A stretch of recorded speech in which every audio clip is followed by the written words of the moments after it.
Hi, I'm Mouflon, and I'm going to be guiding you through the mechanics of territory wars and everything you really need to know. What separates Conqueror's Blade from many other games is territory wars. This is what makes it an MMO. This is what keeps veteran players like myself engaged in the game.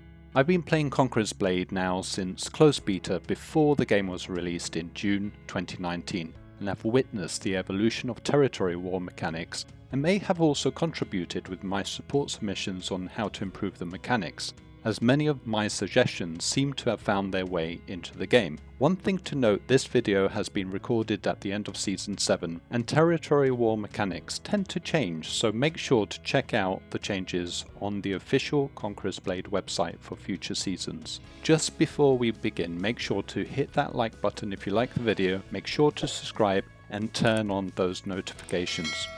Territory wars are battles for the fiefs that exist in the open world. A house or imperial restorationist cohort can own fiefs in the open world. If you join a house, the leadership of that house will usually decide what fiefs to attack. And cohorts are a free-for-all houses, but there are suggested targets, especially if that cohort already owns the fief. Territory wars takes place on Tuesday and Saturday with 30 minutes preparation period before. During the preparation period, all fiefs are closed to attack. Respective times for territory wars on the server you play are in the description below. Note, I will not be covering Conqueror City or capital cities because, quite frankly, if you are thinking about taking them, you understand territory wars better than me. So, how to attack a fief? Before territory wars officially begins, houses and cohorts can attack the resource nodes or sub-fiefs like trading posts to gain influence points. Nodes and sub-fiefs have different influence points, so it's crucial to choose which to attack wisely. During this time, fiefs are still closed to attack, and it is an important aspect for being able to attack a fief. The battles for these resource nodes are the same as field battles, and a mustering queue being the key difference. Successfully attacking and taking a resource node or sub-fief, your house will gain regional influence for that fief area zone. So if a fief has two nodes associated to it and you now hold both those nodes, you will inevitably have the highest influence for that fief attack. This means only your house and your direct allies can attack that fief when territory wars starts after the preparation phase and grants that house ruling house. But you can also gain influence by creating outposts or field camps, and could sometimes make the difference for your house to gain advantage in attacking a fief. But be warned, field camps and outposts cost house prestige and can be attacked. If your outpost or field camp is successfully attacked and taken, this will destroy it and will disappear along with your influence you gained for those. Field camps and outposts can also be quite costly to a house, with outposts costing 2,000 prestige and field camps 1,000. So houses really need to think about how and when to place these and when they need to protect them. Declaring war on a fief also costs a house prestige, and even veterans like myself get caught out during territory wars on prestige, so it's important to stress to house members to gain prestige outside of territory wars, and probably avoid doing fief quests during territory wars. Gaining prestige is actually very easy. You can gain prestige by fulfilling fief quests. Quite simply, click on a fief on the map and click Overview, and fief quests will tell you what that fief needs for leveling up. You can then complete the fief quests, which will grant some prestige to the house.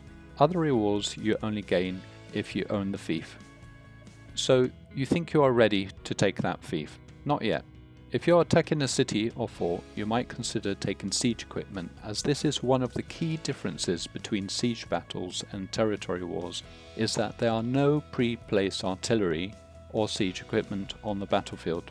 Siege equipment can only be obtained by buying it from field camps or sold on the market.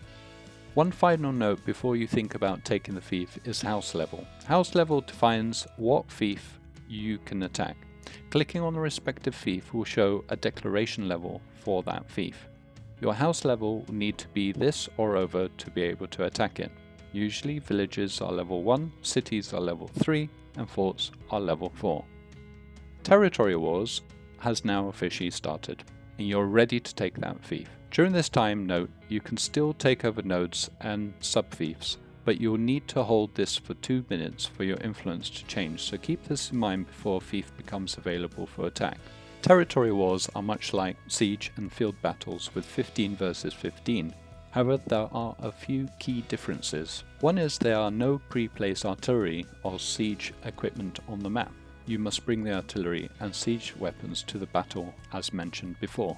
Another is mustering queue. The mustering queue does not have a limit to the best of my knowledge. However, until you reach 5th in the queue, you will not be able to see what is going on in the battle. When a house member dies, the next person in the queue will join the battle. Another difference is that gaining a point does not grant you with more time. The time is fixed from the time the battle starts. If the attackers do not claim the last point, the defenders keep their fief. And lastly, you have your defender or attacker base and pointer X, which is usually in the middle of the map. To win, you must first take X and hold it before taking your enemy's base. Note, you just need to initiate the taking of the point, and once it is initiated, you don't need to stand on it. However, if an enemy completes the initiation of it, you will start losing that point. Cities and forts are played on siege maps and villages on field maps, so remember that key units play out better on those respective maps. Your house leadership will usually guide you on what units to bring for what battles. After the war ends, houses can change who has access to a fief and change tax percentages for the fiefs and resource nodes they own. And that is it, but one last note, don't be afraid of territory wars. Some of our members of our House Unbroken are completely new to territory wars, and without them we would not have had the amazing experience of territory wars for Season 7. Territory wars is for all levels of players and is a highly thrilling event. Hope you enjoyed the video and it's helped you understand territory wars a bit more. I am Mouflon and I'll see you next time.